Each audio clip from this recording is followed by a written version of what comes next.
வருகின்ற ஜனவரி மாதத்திற்குள் புதிதாக 270 மின்சார பேருந்துகள் பயன்பாட்டுக்கு கொண்டுவரப்படும் என்று சென்னை மாநகர போக்குவரத்து கழக அதிகாரிகள் தெரிவித்துள்ளனர்.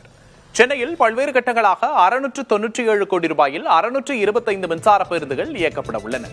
இதுவரை 255 மின்சார பேருந்துகள் பயன்பாட்டிற்கு வந்துள்ளன. அடுத்த கட்டமாக பூந்தமல்லி, பல்லவன் இல்ல பணிமனைகளில் இருந்து 270 மின்சார பேருந்துகளை இயக்க நடவடிக்கை எடுக்கப்பட்டிருப்பதாக அதிகாரிகள் தெரிவித்துள்ளனர்.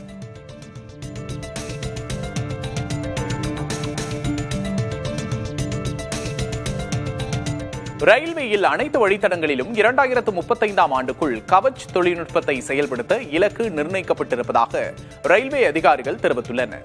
தெற்கு ரயில்வேயில் 474 கிலோமீட்டர் தூரத்திற்கு 150 கோடி ரூபாய் செலவில் தானியங்கி ரயில் பாதுகாப்பு முறை என்று கூறப்படும் கவச் தொழில்நுட்பம் கொண்டுவர திட்டமிடப்பட்டிருக்கிறது. அதன்படி சென்னை ஆந்திர மாநிலம் கூடூர், சென்னை அரக்கோணம், ஆந்திர மாநிலம் ரேணிகுண்டா வழித்தடங்களில் கவச் பாதுகாப்பு முறை அமைக்கும் பணி முடிக்கப்பட்டுள்ளது. இதுவரை நாடு முழுவதும் 5900 கிலோமீட்டர் தூரத்திற்கு கவச் தொழில்நுட்பம் பணிகள் முடிவடையும் நிலையில் உள்ளன. அடுத்த ஆண்டுக்குள் 10,000 கிலோமீட்டர் தூரம் ரயில் பாதைகளில் கவச் தொழில்நுட்பம் நிறுவப்படும் என்று அதிகாரிகள் தெரிவித்துள்ளனர்.